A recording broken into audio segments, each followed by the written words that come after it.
إن الحمد لله نحمده ونستعينه ونستغفره ونؤمن به ونتوكل عليه ونعوذ بالله من شرور أنفسنا ومن سيئات أعمالنا من يهده الله فلا مضل له ومن يضلله فلا هادي له وأشهد أن لا إله إلا الله وحده لا شريك له وأشهد أن محمدا عبده ورسوله يا أيها الذين آمنوا اتقوا الله حق تقاته ولا تموتن إلا وأنتم مسلمون يا أيها الناس اتقوا ربكم الذي خلقكم من نفس واحدة وخلق منها زوجها وبث منهما رجالا كثيرا ونساء واتقوا الله الذي تساءلون به والأرحام إن الله كان عليكم رقيبا يا أيها الذين آمنوا اتقوا الله وقولوا قولا سديدا يصلح لكم أعمالكم ويغفر لكم ذنوبكم ومن يطع الله ورسوله فقد فاز فوزا عظيما أما بعد قال الله تعالى في كلامه المجيد يا أيها الناس كلوا مما في الأرض حلالا طيبا ولا تتبعوا خطوات الشيطان إنه لكم عدو مبين الحمد لله যাবতীয় তারিফ গুণগান গুণকীর্তন আরাধনা একমাত্র সে মহান রব্বুল আলামিনের জন্য যে আল্লাহ রব্বুল আলামিন আমাদেরকে তার পবিত্র গৃহে তারই ইবাদত করার জন্য উপস্থিত হওয়ার তৌফিক দান করলেন। সে আল্লাহ রব্বুল আলামিনের আমরা কৃতজ্ঞতা আদা করি, সকলে বলি আলহামদুলিল্লাহ। দরুদ ও সালাম বর্ষিত হোক সর্বকালের সর্বযুগে সর্বশ্রেষ্ঠ মহামানব, যার অনুসরণ অনুকরণের মধ্যে আমাদের জন্য কল্যাণ নিহিত রয়েছে, সেই বিশ্ব নেতার প্রতি আমরা দুরূদ পাঠ করি, সকলে বলি আল্লাহুম্মা সাল্লি আলাইহি আল্লাহুম্মা বারিক আলাইহি। সম্মানিত তাওহীদবাদী ভাতৃবৃন্দ, আজকের এই জুমার সংক্ষিপ্ত সময়ে আপনাদের সম্মুখে যে বিষয়টি নিয়ে কথা বলার বা আলোচনা করার ইচ্ছা পোষণ করেছি সেটি হচ্ছে ইসলামে হালাল উপার্জনের গুরুত্ব। নিঃসন্দেহে বলার অপেক্ষা রাখে না যে ইসলামে হালাল উপার্জনের গুরুত্ব অপরিসীম। হালাল বলতে আমরা সাধারণত বৈধ, যেগুলো আমাদের জন্য কল্যাণকর, যেগুলো শরীয়ত সম্মত, এই বিষয়গুলোকে আমরা কি জানি, যা বিপরীত হচ্ছে হারাম, অবৈধ, যা আমাদের জন্য অকল্যাণকর, ক্ষতি, এগুলো আমাদের কি হতে হবে? মুক্ত হতে হবে। এই জন্য একজন মুসলিমকে তার কর্মক্ষেত্রে, ব্যবসা বাণিজ্য, পোশাক পরিচ্ছদ, খাদ্য পানীয়, সকল ক্ষেত্রে তাকে হালাল উপার্জনের উপর গুরুত্ব দিতে হবে এবং সে অনুযায়ী তার জীবনকে পরিচালনা করবে। বিশেষ করে বলবো যে তার ব্যক্তিগত, পারিবারিক, সামাজিক, রাষ্ট্রীয় সকল ক্ষেত্রে একজন মুসলিমের করণীয় হবে যে তাকে হালাল উপার্জন করে তার জীবিকা নির্বাহ করা। আজকে যাচাই বাছাই করছি না, যে যেভাবে পাচ্ছি আজকে আমরা সম্পদ অর্জন করছি, যার ফলে আমরা অনেক ইবাদত এবং অনেক আমল করার ফলেও সেগুলো আল্লাহ রাব্বুল আলামিনের কাছে কবুল হচ্ছে না, গৃহীত হচ্ছে না। সম্মানিত উপস্থিতি, এই জন্য আমাদেরকে সদা সর্বদা চেষ্টা করতে হবে যাতে আমরা হালাল উপার্জন করি, বৈধ পন্থায় উপার্জন করি। আর আল্লাহ সুবহানাহু ওয়া তাআলা তিনি আমাদেরকে এই নির্দেশনাই প্রদান করেন। আল্লাহ রাব্বুল আলামিন তিনি বলেন, ইয়া আইয়ুহান নাস কুলু মিম্মা ফিল আরদি হালালান তাইয়্যিবা। আল্লাহ রাব্বুল আলামিন তিনি পবিত্র কোরআনে মানব জাতিকে উদ্দেশ্য করে তিনি বলছেন, হে মানব সকল, কুলু তোমরা ভক্ষণ করো, তোমরা খাও, মিম্মা ফিল আরদি হালালান তাইয়্যিবা, জমিনের মধ্যে যে সমস্ত পবিত্র পুত পবিত্র হালাল বস্তু রয়েছে তোমরা এগুলোকে ভক্ষণ করো। পাশাপাশি আল্লাহ রাব্বুল আলামিন আমাদেরকে সতর্ক এবং সাবধান করে দিচ্ছেন, ওয়ালা তাত্তাবিউ খুতুওয়াতিশ শাইতান, আর তোমরা শয়তানের পদাঙ্ক অনুসরণ করো না। কারণ এই শয়তান কি, ইন্নাহু লাকুম আদুব্বুম মুবিন, এই শয়তান হচ্ছে তোমাদের প্রকাশ্য শত্রু, প্রধান শত্রু। সম্মানিত উপস্থিতি, আমরা যারা নিজেদেরকে মুসলিম হিসেবে দাবি করি, আমরা চেষ্টা করি অনেকেই যাতে আমরা হালাল উপার্জন, বৈধ উপার্জন আমরা চলতে পারি, সে চেষ্টা আমরা অনেকেই করি। কিন্তু আমাদের প্রধান শত্রু, প্রকাশ্য শত্রু, সে কি, শয়তান। সে সব সময় আমাদেরকে বাধা দান করে যাতে আমরা ইহদিনাস সিরাতাল মুস্তাকিম, সঠিক পথে আমরা পরিচালিত হতে না পারি। এই জন্য শয়তান কিন্তু পদে পদে আমাদেরকে বাধা দেওয়ার চেষ্টা করে, আমাদেরকে আমাদের মনের মধ্যে ওয়াসওয়াসা, সন্দেহ সৃষ্টি করে দেয়। সে তার মতন করে আমাদেরকে পরিচালনা করার চেষ্টা করে। আল্লাহ সাল্লাল্লাহু আলাইহি ওয়াসাল্লাম তিনি বলেছেন যে একজন বান্দার সাথে একজন শয়তান রয়েছে এবং একজন ফেরেশতা রয়েছে। তো ফেরেশতা মানুষকে সদা সর্বদা ভালো পথে আহ্বান করার চেষ্টা করে, আর এই শয়তান মানুষকে কুমন্ত্রণা দেয়, ধোঁকা দেয়, খাদে ফেলে বিভ্রান্ত করার চেষ্টা করে। এই জন্য আল্লাহ রাব্বুল আলামিন আমাদেরকে হালাল উপার্জন করতে বলেছেন, পাশাপাশি তিনি সতর্ক করেছেন যাতে আমরা শয়তানের পদঙ্ক, শয়তানের অনুসরণ আমরা করি না।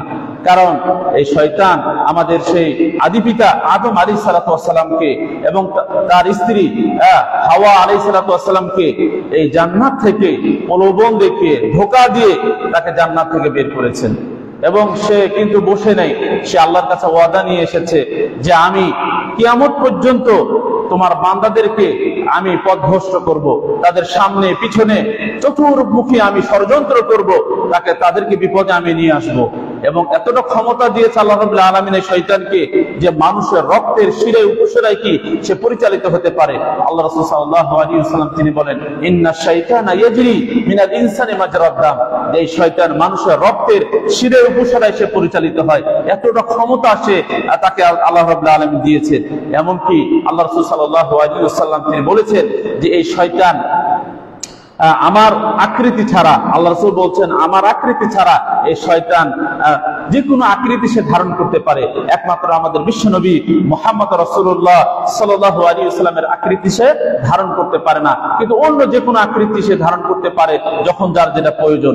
তো অতএব এই শয়তান কিন্তু কি বসে নাই আমাদেরকে বিপথে পরিচালনা করার জন্য। আমরা যাতে হালাল উপার্জন করতে না পারি, আমরা যাতে বৈধ পথে চলতে না পারি, আমরা যাতে সবসময় অবৈধ দিকে চলি, এই জন্য শয়তান কি লেগে আছে। এই জন্য আল্লাহ রাব্বুল আলামিন বলছেন, ওয়ালা তাত্তাবিউ খুতুওয়াতিশ শাইতান, যে তোমরা শয়তানের পদাঙ্ক অনুসরণ করো না, ইন্নাহু লাকুম আদুব্বুম মুবিন, সে হচ্ছে তোমাদের কি প্রকাশ্য প্রধান শত্রু। আল্লাহ রাব্বুল আলামিন অন্যত্র তিনি বলেছেন যে নিশ্চয় শয়তান হচ্ছে তোমাদের শত্রু, অতএব তাকে তোমরা শত্রু হিসেবেই গ্রহণ করো, তাকে বন্ধু হিসেবে গ্রহণ করার কোনো সুযোগ নেই।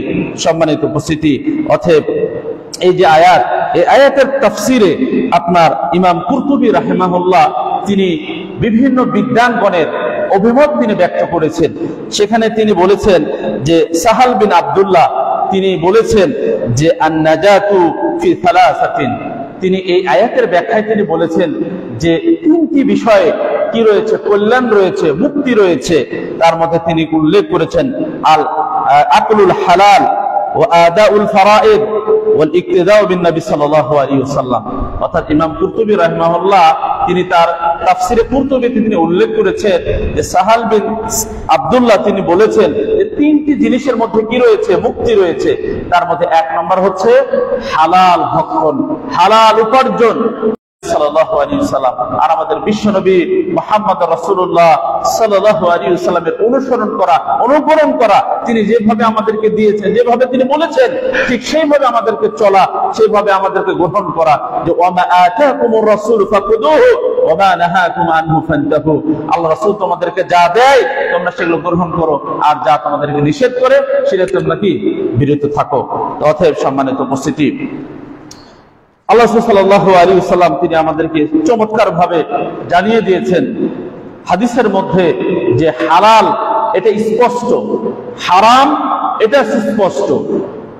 আল্লাহ রাসূল সাল্লাল্লাহু আলাইহি ওয়াসাল্লাম যে হাদিসটি নুমান ইবনে সন্দেহযুক্ত, আর এই সন্দেহযুক্ত বিষয়গুলো ক্ষেত্রে বলা হচ্ছে যে লা ইয়ালামুহুন্না কাসীরুম মিনান নাস, যে অধিকাংশ মানুষ এই বিষয়গুলো জানে না। সন্দেহযুক্ত বিষয়গুলো অধিকাংশ মানুষ সঠিক সিদ্ধান্ত নিতে পারে না, তারা জানে না। এই জন্য আল্লাহ রাসূল বলছেন যে ব্যক্তি এই শুবহাতের মধ্যে পতিত হলো সেজন্য কি আপনার সন্ধ্যার মধ্যে সে হারামের মধ্যে পতিত হলো, আর যে ব্যক্তি শুবহাত থেকে সন্ধ্যা থেকে বেঁচে থাকলো সে যাবতীয় অকল্যাণ থেকে সে কি সে মুক্ত হলো। এক্ষেত্রে আল্লাহ রাসূল সাল্লাল্লাহু আলাইহি ওয়াসাল্লাম একটি দৃষ্টান্ত, একটি উপমা তিনি দিয়েছেন যে ওই রাখালের কথা, যে রাখাল তার ছাগলগুলোকে এমন চারণ ভূমিতে সে চড়ায় যে পাশেই হচ্ছে কি রয়েছে নিষিদ্ধ এলাকা, তো সম্ভাবনা রয়েছে যে তার ছাগলগুলো এই নিষিদ্ধ এলাকায় কি করতে পারে, প্রবেশ করতে পারে যে কোনো মুহূর্তে। ঠিক তেমনি প্রত্যেকটা বাদশাহ, প্রত্যেকটা মালিকের তার নিজস্ব চারণভূমি রয়েছে, নির্দিষ্ট এলাকা রয়েছে যে নিষিদ্ধ এলাকা, সেই এলাকায় প্রবেশ করতে পারে না। যেমন আমাদের বাংলাদেশ সরকারের নিজস্ব কিছু জায়গা রয়েছে যে কোনো সাধারণ মানুষ বা যে কেউ সহজে প্রবেশ করতে পারে না। তো এক্ষেত্রে আল্লাহ রাসূল বলছেন যে আল্লাহ রাব্বুল আলামিনের নিষিদ্ধ চারণভূমি হচ্ছে কি হারাম। সম্মানিত উপস্থিতি, যে এই জন্য এই শুবহাত যে সমস্ত বিষয়গুলো আছে, সন্দেহযুক্ত বিষয়, এগুলোকে আমাদেরকে এড়িয়ে চলতে হবে। আল্লাহ রাব্বুল আলামিন আমাদেরকে এই বিষয়গুলো হারাম বিষয়কে সুস্পষ্টভাবে জানা, জ্ঞান অর্জন করা, এবং পাশাপাশি হারাম কোনগুলো এগুলোর ক্ষেত্রেও আমাদেরকে জ্ঞান অর্জন করতে হবে। তাহলে না আমরা আমাদের জীবনকে সুন্দরভাবে আমরা চালাতে পারবো, আমরা পরিচালনা করতে পারবো।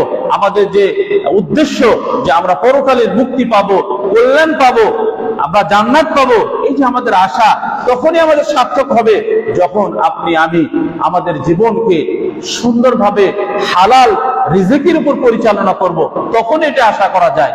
সম্মানিত ভাইয়েরা, আল্লাহ রাব্বুল আলামিন তিনি আমাদেরকে যেমন ভাবে ইবাদত করার জন্য তিনি আমাদেরকে বলেছেন, ঠিক তেমনি ভাবে আল্লাহ রাব্বুল আলামিন আমাদেরকে এই হালাল রিজিক অন্বেষণ করার জন্য আমাদেরকে জমিনে কি ছড়িয়ে যেতে বলেছেন। যেটা আল্লাহ রাব্বুল আলামিন সূরা জুমার মধ্যে তিনি বলেন যে ফাইদা কুদিয়াতিস সালাতু ফান্তাশিরু ফিল আরদ, যে যখন তোমাদের এই সালাত সম্পাদন হয়ে যায়, শেষ হয়ে যায়, তখন তোমরা কি হয়ে যাও, জমিনে ছড়িয়ে পড়ো।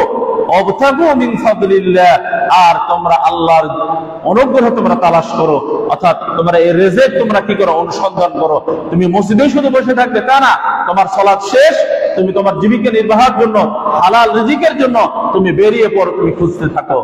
সম্মানিত উপস্থিতি, এরপর আল্লাহ রাব্বুল আলামিন তিনি রাসূলদের উদ্দেশ্যে তিনি বলেছেন, দেখেন যে ইয়া আইয়ুহার রাসূল কুলু মিনাত তাইয়্যিবাত, হে রাসূল সকল তোমরা পুত পবিত্র খাবার কি করো, ভক্ষণ করো, ওয়া আমালু সালিহা, এবং তোমরা নেক কাজ করো, সৎ কাজ করো।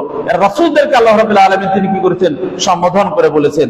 তেমনি ভাবে আল্লাহ রাসূল সাল্লাল্লাহু আলাইহি ওয়াসাল্লাম তিনি বলছেন, যে হাদিসটি বিখ্যাত সাহাবী আবু হুরায়রা থেকে বর্ণিত, তিনি বলেন যে আবি হুরায়রা قال قال رسول الله صلى الله عليه وسلم আইয়ুহান নাস ইন্নাল্লাহা তাইয়্যিবুন লা ইয়াকবালু ইল্লা তাইয়্যিবা, যে আল্লাহ রাব্বুল আলামিন তিনি পুত পবিত্র, আর আল্লাহ রাব্বুল আলামিন তিনি পুত পবিত্রকে তিনি পছন্দ করেন।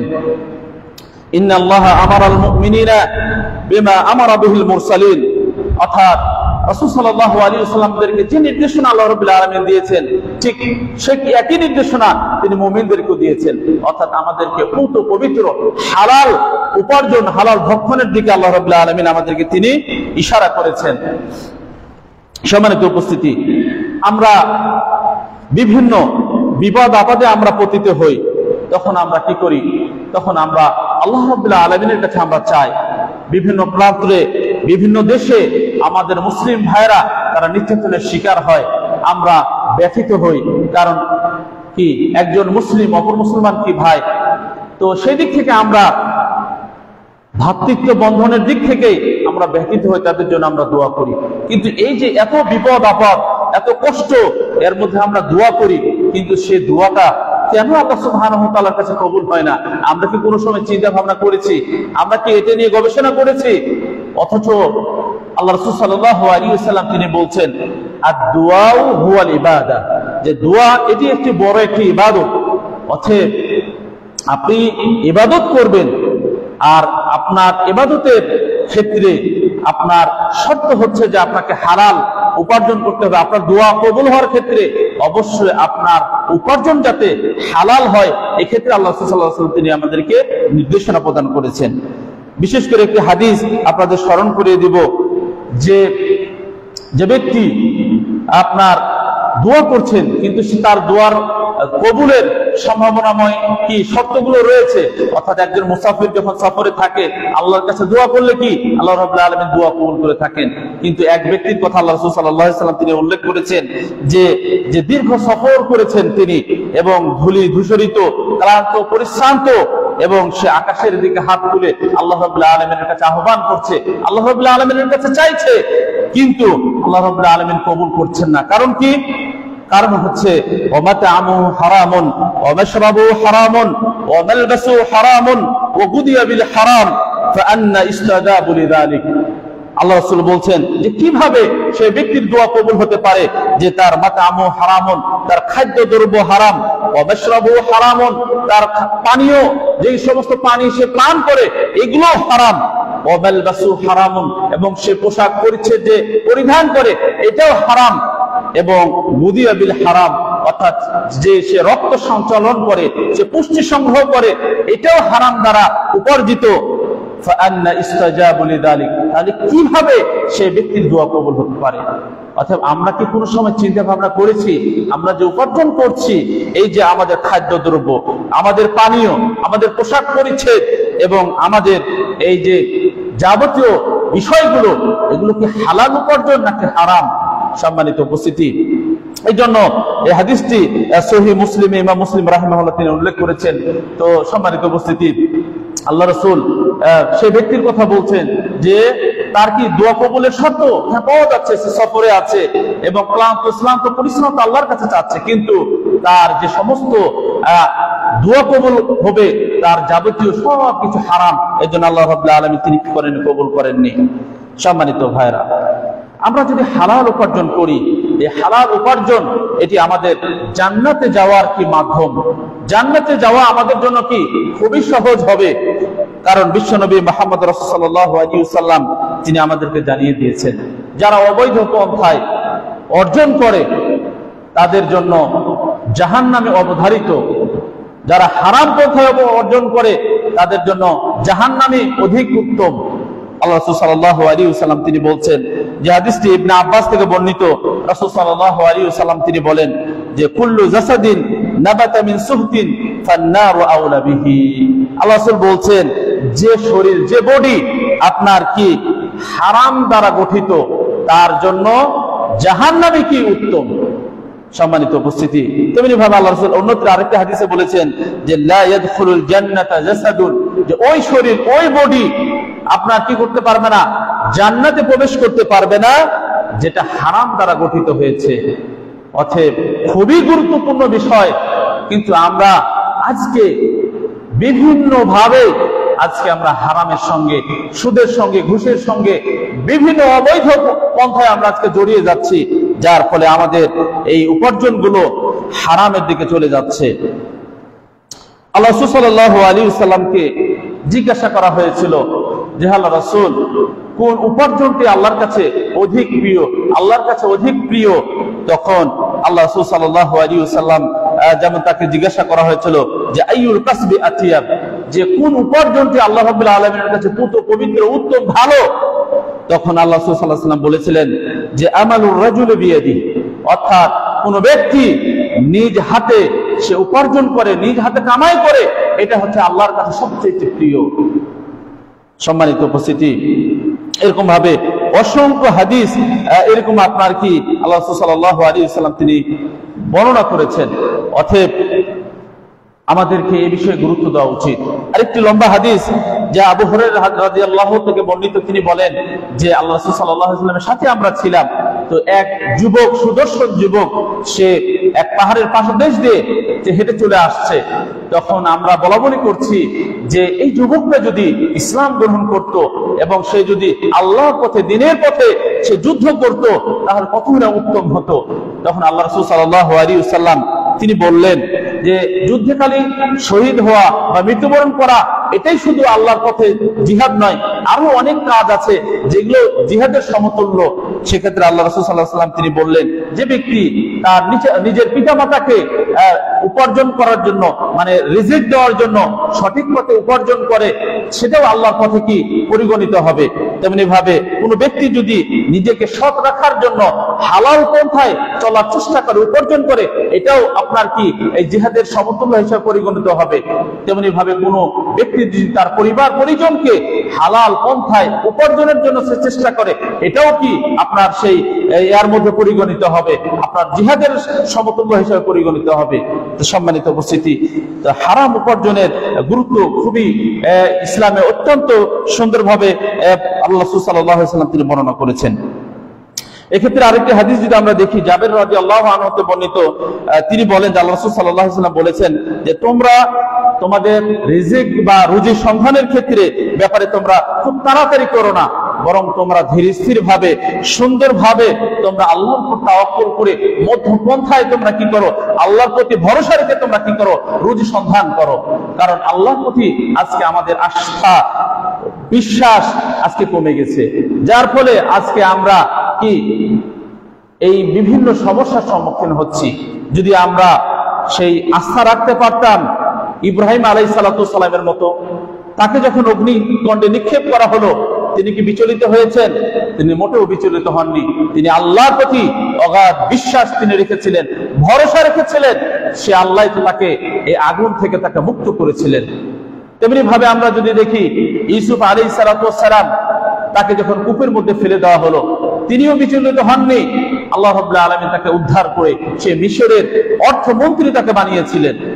তেমনি ভাবে আমরা যদি মুসা আলাইহিস সালামের দিকে লক্ষ্য করি, দেখতে পাবো যে ফেরাউনের হাতে এই বানি ইসরাইল প্রায় 400 বছর তারা গোলাম হয়ে তারা অনেক জুলুম নির্যাতনের শিকার হয়েছে।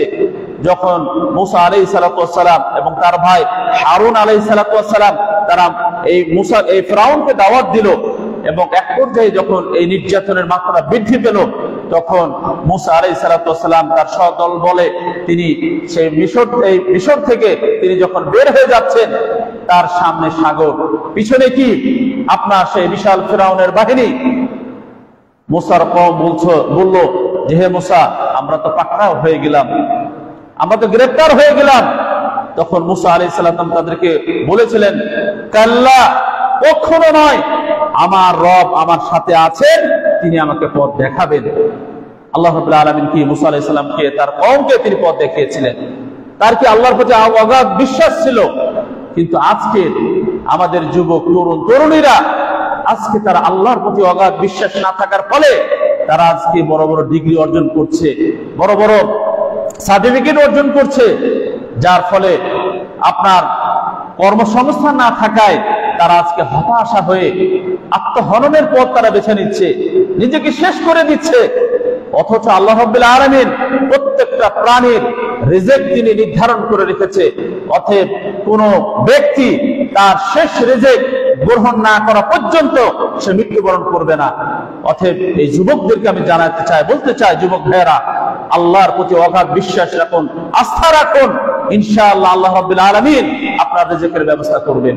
আপনি কর্মসংস্থান গড়ে তুলুন, কোনো কাজ করুন, কারণ এর নজির অসংখ্য রয়েছে। ইনশাআল্লাহ আমরা পর্যায়ক্রমে আসবো যে আমাদের এই নবী রাসূলরা তারা কিভাবে কাজ করেছেন। খোলাফায়ে রাশিদিন তারা কিভাবে নিজেরা কাজ করেছেন, এবং অনেক সাহাবায়ে কেরাম তারা কিভাবে কাজ করেছেন, সালফে সালেহিন তারা কিভাবে তাদের নিজেদের জীবনকে তারা পরিচালনা করেছেন। আমরা যদি পর্যালোচনা করি দেখতে পাবো যে তারা কতই না কষ্ট করেছে। সম্মানিত ভাইয়েরা, এই জন্য আমি যুবক ভাইদের বলতে চাই যে হতাশা হলে চলবে না, আমাদেরকে ন্যায়ের পথে, সত্যের পথে আমাদেরকে অটল অবিচল থাকতে হবে। বিশেষ করে আমি আমাদের ব্যবসায়ী সমাজ, যারা ব্যবসায়ীরা রয়েছেন, তাদের ক্ষেত্রে আল্লাহ রাসূল সাল্লাল্লাহু আলাইহি ওয়াসাল্লাম তিনি সুসংবাদ দিয়েছেন।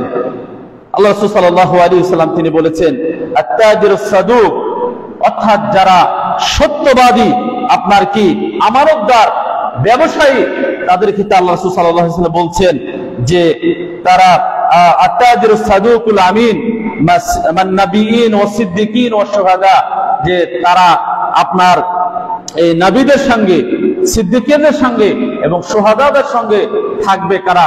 সত্যবাদী যারা, ন্যায় প্রতীক যারা, যে ব্যবসায়ী যারা সৎ ভাবে তাদের কি এই ব্যবসা পরিচালনা করে, ধোঁকাবাজির তারা আশ্রয় নেয় না, তাদের ব্যবসার মধ্যে তারা ধোঁকাবাজি করে না, সঠিকভাবে তাদের ব্যবসা পরিচালনা করে, তারা নবীদের সঙ্গে, সিদ্দিকীদের সঙ্গে, শুহাদাদের সঙ্গে তাদের কি তারা থাকবে, তাদের কতটা সৌভাগ্য। কিন্তু আজকের এরকম ব্যবসায়ী খুঁজে পাওয়া খুবই কঠিন, খুবই দুষ্কর।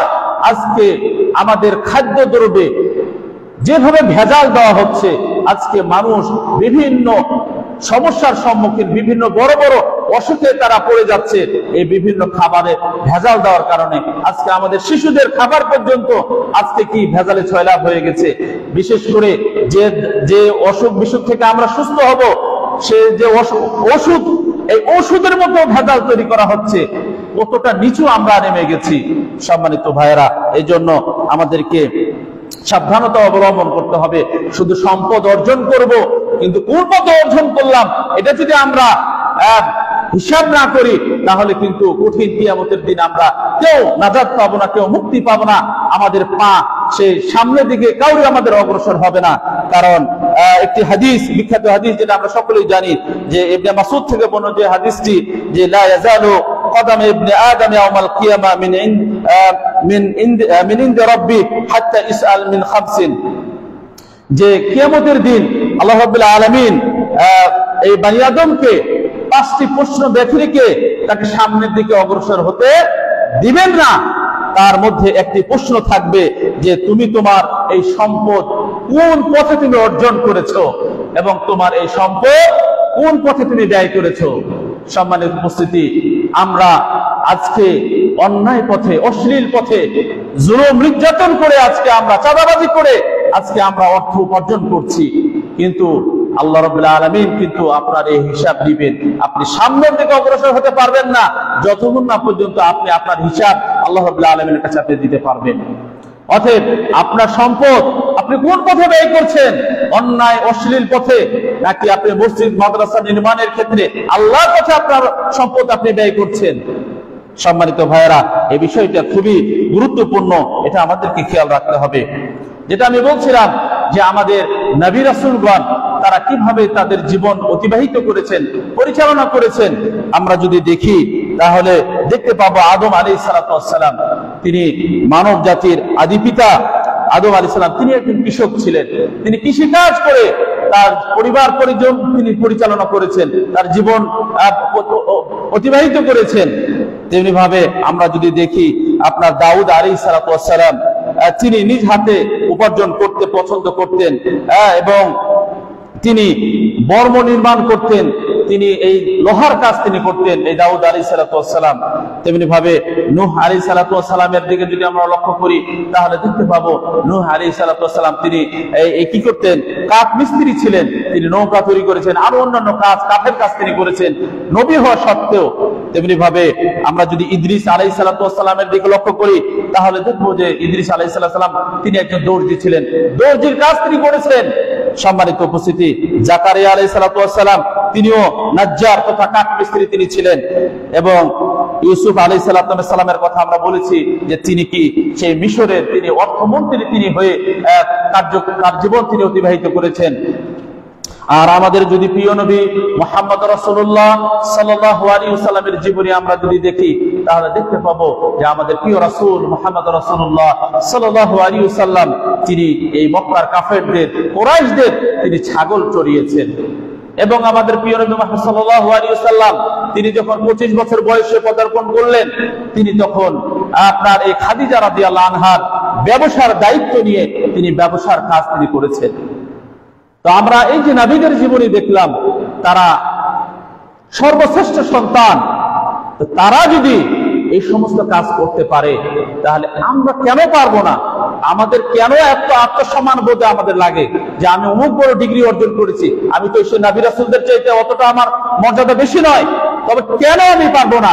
সম্মানিত যুবক ভাইদের বলতে চাই যে আমাদের এই মন মানসিকতা আমাদের পরিবর্তন করতে হবে, আমাদেরকে নিজেদেরকে এগিয়ে আসতে হবে। সম্মানিত ভাইয়েরা, তেমনি ভাবে আমরা যদি স্মরণ করে দিতে চাই আপনাদেরকে এই খোলাফায়ে রাশিদিনের চারজন খলিফা, আবু বকর রাদিয়াল্লাহু আনহু যিনি 11 থেকে 13 হিজরি পর্যন্ত খেলাফতের দায়িত্ব পালন করেছেন। এরপরে দ্বিতীয় খলিফা ওমর ইবনে খাত্তাব রাদিয়াল্লাহু আনহু তিনি 13 থেকে 23 হিজরি পর্যন্ত খেলাফতের দায়িত্ব পালন করেছেন। এরপরে আপনার ওসমান রাদিয়াল্লাহু আনহু তিনি 23 থেকে 35 হিজরি পর্যন্ত এই খেলাফতের দায়িত্ব পালন করেছেন এবং 35 থেকে 40 হিজরি পর্যন্ত আলী রাদিয়াল্লাহু আনহু তিনি ইসলামের চতুর্থ খলিফা। এই চারজন খলিফা যারা দুনিয়াতে জান্নাতের সুসংবাদ পেয়েছিলেন, এরকম সাহাবী, তাদের জীবনে যদি আমরা পর্যালোচনা করি তাহলে দেখতে পাবো আবু বকর রাদিয়াল্লাহু আনহু তিনি এই খলিফা হওয়ার পূর্বে তিনি কি কাপড়ের ব্যবসা করতেন এবং তিনি যেদিন খলিফা হলেন তার 2 দিন পর তিনি মাথায় কাপড় নিয়ে তিনি চলে যাচ্ছেন ব্যবসার উদ্দেশ্যে। ওমর রাদিয়াল্লাহু আনহু তাকে বললেন, কোথায় যাচ্ছ আবু বকর? তুমি তো এখন মুসলমানদের তুমি নেতা, তুমি খলিফা, অতএব তুমি যদি যাও এই কাজে তাহলে এই কাজ পরিচালনা করবে কে? তখন আবু বকর রাদিয়াল্লাহু আনহু তিনি বলেছিলেন, আমার পরিবার পরিজন কিভাবে চলবে? তখন ওমর রাদিয়াল্লাহু আনহু বললেন, রাষ্ট্রীয় কোষাগার থেকে তোমার জন্য ব্যবস্থা করা হবে। তাহলে দেখুন, জান্নাতের সুসংবাদ প্রাপ্ত সাহাবী, তিনি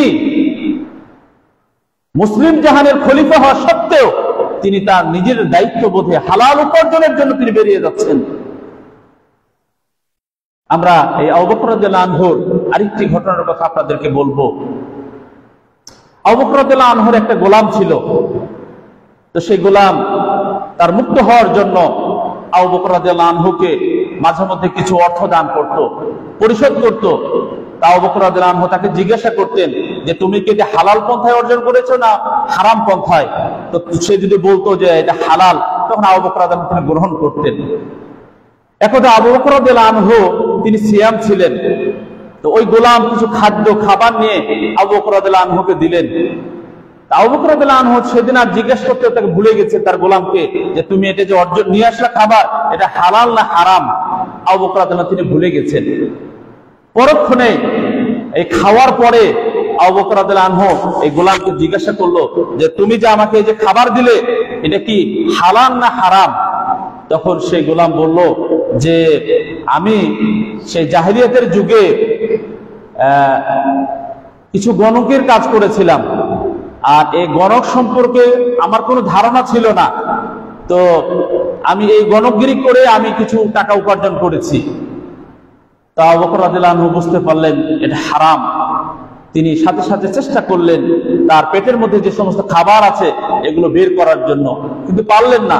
উনি পানি পান করে নিজের হাতকে জিহ্বাতে দিয়ে মুখে দিয়ে তার সব কিছু তিনি বের করে দিলেন। তাহলে কতটা তারা সতর্ক এবং সাবধান ছিলেন হালাল এবং হারাম উপার্জনের ক্ষেত্রে। সম্মানিত উপস্থিতি, ওমর ইবনে খাত্তাব রাদিয়াল্লাহু আনহু তিনিও একজন ব্যবসায়ী ছিলেন এবং তিনি ব্যবসা করে তার জীবন অতিবাহিত করেছেন। ওসমান বিন আফফান রাদিয়াল্লাহু আনহু তিনিও কি আপনার বড় মাপের একজন ব্যবসায়ী ছিলেন, তাজের ছিলেন তিনি। আলী রাদিয়াল্লাহু আনহুর দিকে যদি আমরা দেখি, তিনি এই কুরাইশদের তিনি ছাগল চড়িয়েছেন, আরো তিনি পানি সেচের বিনিময়ে টাকা তিনি অর্জন করেছেন, অর্থ উপার্জন করেছেন। তা আমরা এর থেকেও বুঝতে পারি যে এই খলিফা হওয়া সত্ত্বেও তারা হালাল উপার্জন বৈধ উপার্জনের জন্য তারা নিজেরা কাজ করেছেন। কিন্তু আমরা সামান্য কিছু টাকার মালিক হলেই আর আমরা কাজ করতে চাই না। সম্মানিত উপস্থিতি, আমরা যদি সেই আল্লাহ রাসূলের সাহাবীদের জীবনের দিকে দেখি, বিশেষ করে সাদ বিন রাবি রাদিয়াল্লাহু আনহু এবং আব্দুর রহমান বিন আউফ, এই দুই সাহাবীর যদি আমরা একটা পর্যালোচনা দেখি, অর্থাৎ যখন হিজরত করে আপনার আনসারী সাহাবীরা চলে আসলো মদিনায়, তখন আনসার এবং মুহাজিরদের মধ্যে আল্লাহ রাসূল সাল্লাল্লাহু আলাইহি ওয়াসাল্লাম তিনি একটি ভ্রাতৃত্বের বন্ধনে তাদেরকে আবদ্ধ করেছিলেন। তো ঠিক আব্দুর রহমান বিন আউফ এবং সাদ বিন রাবির মধ্যে আল্লাহ রাসূল সাল্লাল্লাহু আলাইহি ওয়াসাল্লাম ভ্রাতৃত্বের বন্ধনে আবদ্ধ করলেন। তো সাদ বিন রাবি তিনি আনসারী সাহাবী ছিলেন, তিনি আব্দুর রহমান বিন আউফ তিনি কিন্তু জান্নাতের সুসংবাদ প্রাপ্ত একজন সাহাবী। তো তাকে প্রস্তাব দিল যে আমি হচ্ছি এই মদিনার সবচেয়ে ধনাঢ্যশীল ব্যক্তি, অতএব আমার এই দুই সম্পদ, যত সম্পদ আছে এই সম্পদকে আমি দুই ভাগে ভাগ করতে চাই, এবং আমার দুইজন স্ত্রী রয়েছে, আবার এই দুইজন স্ত্রীর যাকে তোমার পছন্দ হয় আমি তাকে তালাক দিব, তার ইদ্যত অতিবাহিত হওয়ার পর তুমি তাকে স্ত্রী হিসেবে গ্রহণ করবে। তখনও পর্দার বিধান নাজিল হয়নি। তখন আব্দুর রহমান বিন আউফ তিনি দোয়া করেছিলেন সাদ বিন রবির জন্য যে আপনার পরিবারে, আপনার সম্পদ আল্লাহ রাব্বুল আলামিন বারাকা দান করুন, আপনি শুধু আমাকে কেবলমাত্র বাজার দেখিয়ে দিন। তখন আব্দুর রহমান বিন আউফকে বাজার দেখিয়ে দেওয়া হয়েছিল। পরবর্তীতে দেখা গেছে যে আব্দুর রহমান বিন আউফ তিনি মদিনার শ্রেষ্ঠ ধনীতে তিনি পরিণত হয়েছিলেন। ব্যবসা বাণিজ্য করেই তিনি তার জীবন অতিবাহিত করেছিলেন। তিনিও একজন আপনার কি জান্নাতের সুসংবাদ প্রাপ্ত ব্যক্তি, দুনিয়াতে জান্নাতের সুসংবাদ পেয়েছিলেন। তো সম্মানিত উপস্থিতি, তো তাদের এই অবস্থা, তারা জান্নাতের সুসংবাদ পাওয়া সত্ত্বেও তারা এই সমস্ত কাজ করেছেন, তাদের জীবিকা নির্বাহ করেছেন। কিন্তু আমরা আমাদের হালাল উপার্জনের জন্য কতটা আমরা চেষ্টা করি, কিন্তু আমাদের এই জীবনকে সুন্দরভাবে অতিবাহিত করার জন্য, পরিচালনা করার জন্য আমরা শুধু অর্থ করি, টাকা পয়সা যেভাবে আমরা ইচ্ছা আমরা অর্জন করছি, আমরা দেখছি না, খেয়াল করছি না। এই জন্য আল্লাহ সাল্লাল্লাহু আলাইহি ওয়াসাল্লাম তিনি বলেছেন যে ইয়াতি আলা নাস জামানুন, যে এমন একটি সময় আসবে যে মানুষ তারা উপার্জন করবে, যে লা ইউবালি, তারা পরোয়া করবে না, খেয়াল করবে না মানুষ যে সে যে উপার্জন করছে সেটা কি হালাল নাকি হারাম, এটা তারা খেয়াল করবে না। সম্মানিত উপস্থিতি, এই জন্য বলবো যে আমাদের এই জীবনকে সুন্দরভাবে পরিচালনা করার ক্ষেত্রে আমরা মনে করি যে যার গাড়ি আছে, বাড়ি আছে, নারী আছে, সেই সফল, এটা আমরা মনে করি। কিন্তু আল্লাহ রাব্বুল আলামিনের কাছে সফল কোন ব্যক্তি?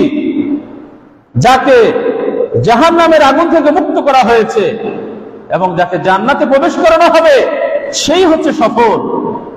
অতএব এই গাড়ি, বাড়ি, নারী এটাই আপনার জন্য যথেষ্ট নয়। আজকে যার একটা বাড়ি আছে আরো 2টা-5টা বাড়ি করার জন্য সে চেষ্টা করছে, যার 2টা গাড়ি আছে আরো 10টা গাড়ি করার জন্য সে ব্যস্ত রয়েছে। এইভাবে মানুষের সম্পদ হনন করে, এতিমের হক নষ্ট করে, বোনের হক নষ্ট করে আজকে আমরা জোর জুলুম করে আজকে সম্পদের আমরা মালিক হচ্ছি অবৈধ পন্থায়। জেনে রাখুন, আপনার এই অবৈধ সম্পদ আপনার কোনো কাজে আসবে না, বরং আপনাকে জাহান্নামে নিক্ষিপ্ত হতে হবে। আমরা অনেকেই অবৈধ পন্থায় টাকা অর্জন করছি, পাশাপাশি আমরা দিনী কাজে, মসজিদ মাদ্রাসা নির্মাণে আমরা কি করছি?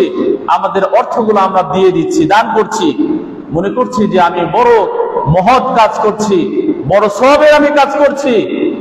কিন্তু না, ইমাম সুফিয়ান সাউরি রাহিমাহুল্লাহ তার একটি চমৎকার একটি উক্তি কথা বলে আমি শেষ করব যে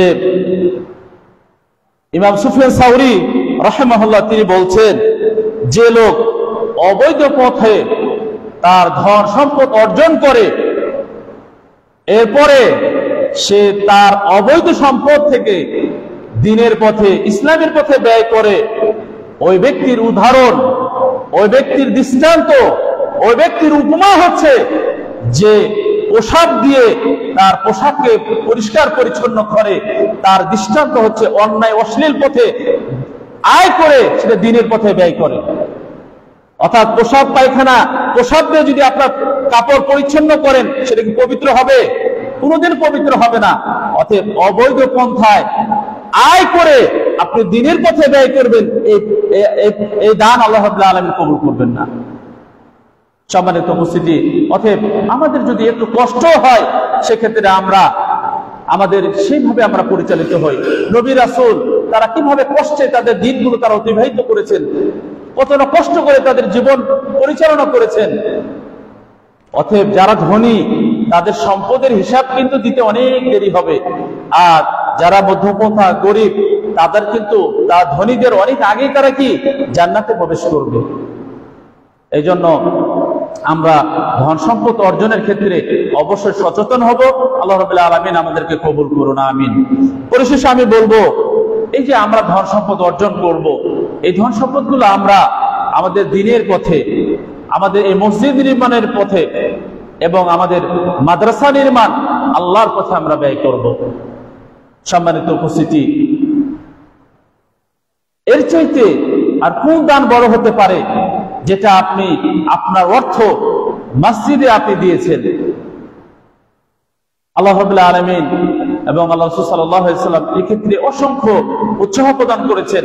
বিশেষ করে কোরআনুল কারীমের 20-এর অধিক জায়গায় আল্লাহ রাব্বুল আলামিন মসজিদ সম্পর্কে আলোচনা করেছেন।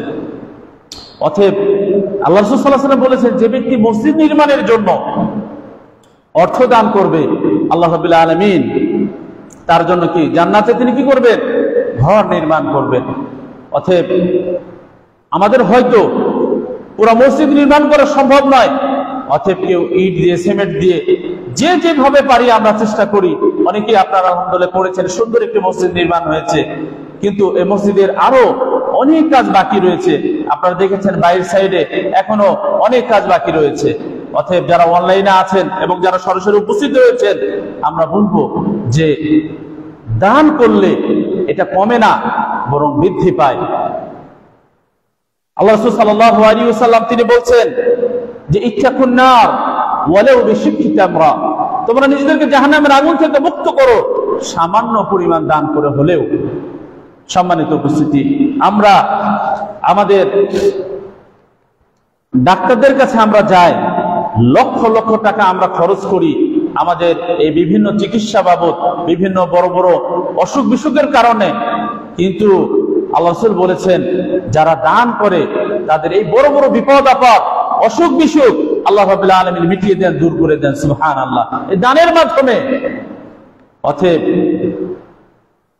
যাদেরকে আল্লাহ রাব্বুল আলামিন এই কঠিন মুহূর্তে আপনার আরশের ছায়া দান করবেন, 7 শ্রেণীর মানুষ, সে সময় কোনো ছায়া থাকবে না, তাদের মধ্যে ওই শ্রেণীর ব্যক্তি যে এমন ভাবে দান করে যে ডান হাতে দান করে তার বাম হাত জানতে পারে না।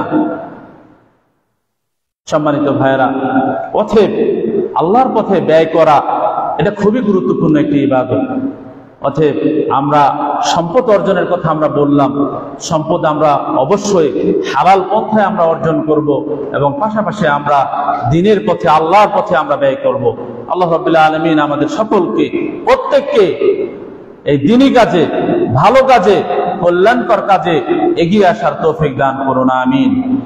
বিশেষ করে আপনাদের এই মসজিদ আপনাদের নিজস্ব মসজিদ, অতএব আপনারা এই মসজিদের উন্নয়নে আপনার ভূমিকা রাখবেন, এগিয়ে আসবেন এবং আপনাদের যারা আরো আত্মীয় স্বজন রয়েছে তাদের জন্য আপনারা এগিয়ে আসবেন।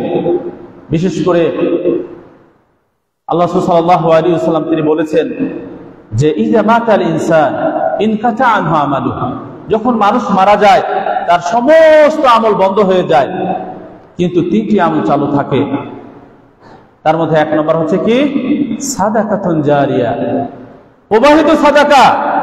আপনি অঢেল সম্পদ অর্জন করলেন, আপনার অবর্তমানে মৃত্যুর পর আপনার স্ত্রী, সন্তান, সন্ততি আল্লাহর পথে ব্যয় নাও করতে পারে, দান নাও করতে পারে, এরকম অসংখ্য নজির আমরা দেখতে পাচ্ছি।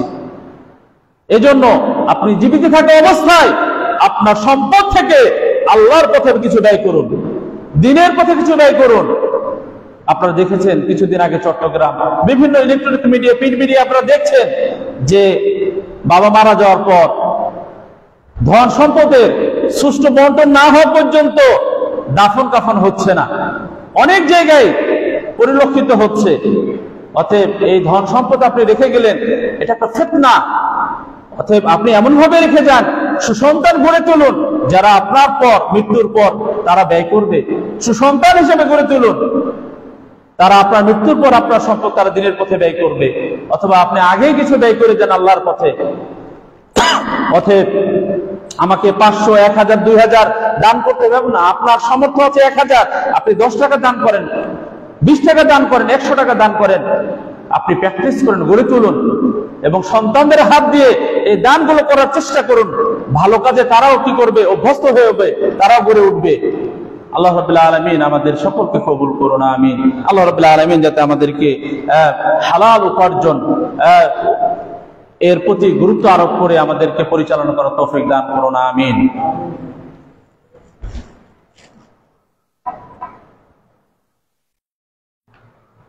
আলহামদুলিল্লাহ রাব্বিল আলামিন والعاقبة للمتقين والصلاة والسلام على نبينا محمد وعلى آله وصحبه أجمعين، أما بعد. إن الله وملائكته يصلون على النبي يا أيها الذين آمنوا صلوا عليه وسلموا تسليما. اللهم صل على محمد وعلى آل محمد كما صليت على إبراهيم وعلى آل إبراهيم إنك حميد مجيد. اللهم بارك على محمد وعلى آل محمد كما باركت على إبراهيم وعلى آل إبراهيم إنك حميد مجيد. অনেকে দোয়া চেয়েছেন, আমরা সকলের জন্য দোয়া করি। বিশেষ করে আমাদের সোহেল ভাই, তিনি দীর্ঘদিন হলো অসুস্থ। আল্লাহ রাব্বুল আলামিন তাকে সহ যারাই অসুস্থ রয়েছেন প্রত্যেককে আল্লাহ রাব্বুল আলামিন শিফায়ে কামিলা আজলা দান করুন, আমিন। পাশাপাশি আমাদের অনেকেই বিপদগ্রস্ত রয়েছেন, আল্লাহ রাব্বুল আলামিন প্রত্যেকের বিপদকে দূরীভূত করে দিন। অনেকে ঋণগ্রস্ত রয়েছেন, আল্লাহ সুবহানাহু ওয়া তাআলা প্রত্যেকের ঋণকে পরিশোধ করে দেন ইয়া রাব্বুল আলামিন। আমরা আমাদের মুসলিম ভাইদের জন্য দোয়া করব। ফিলিস্তিন, সিরিয়া, যে প্রান্তে আমাদের মুসলিম ভাইরা আছে তারা আজকে নির্যাতনের শিকার, তাদেরকে আল্লাহ রাব্বুল আলামিন হেফাজত করুন, তাদেরকে আল্লাহ রাব্বুল আলামিন নিরাপত্তা দান করুন। আল্লাহ রাব্বুল আলামিন সেই অভিশপ্ত ইহুদিদেরকে ধ্বংস করে দিন ইয়া রাব্বুল আলামিন। আল্লাহ রাব্বুল আলামিন আমাদের ভূখণ্ড বাংলাদেশকে শত্রুদের যাবতীয় ষড়যন্ত্র থেকে আল্লাহ রাব্বুল আলামিন মুক্ত করুন। আমাদের এই দেশে শান্তি, শৃঙ্খলা, ঐক্য আল্লাহ রাব্বুল আলামিন ফিরিয়ে দিন। পাশাপাশি আমরা আমাদের নিজেদের জন্য, আমরা নিজেদের পরিবারের জন্য আমরা সবসময় দোয়া করব, যাতে আমরা হকের পথে, দিনের পথে, সত্য পথে আমরা যা চলতে পারি, কোরআন এবং সুন্নাহর পথে আমরা চলতে পারি। সালফে সালেহিনের যে মানহাজ, সে মানহাজ অনুযায়ী যদি আমাদের জীবনকে পরিচালনা করতে পারি, এই দোয়া আল্লাহ রাব্বুল আলামিনের কাছে কামনা করতে হবে। রব্বানা আতিনা ফিদ দুনিয়া হাসানা ওয়া ফিল আখিরাতি হাসানাতাও ওয়া কিনা আযাবান নার। সুবহানাকা আল্লাহুম্মা ওয়া বিহামদিকা আশহাদু আন লা ইলাহা ইল্লা আনতা আস্তাগফিরুকা ওয়া আতুবু ইলাইক। ওয়া মুনিস সালাম।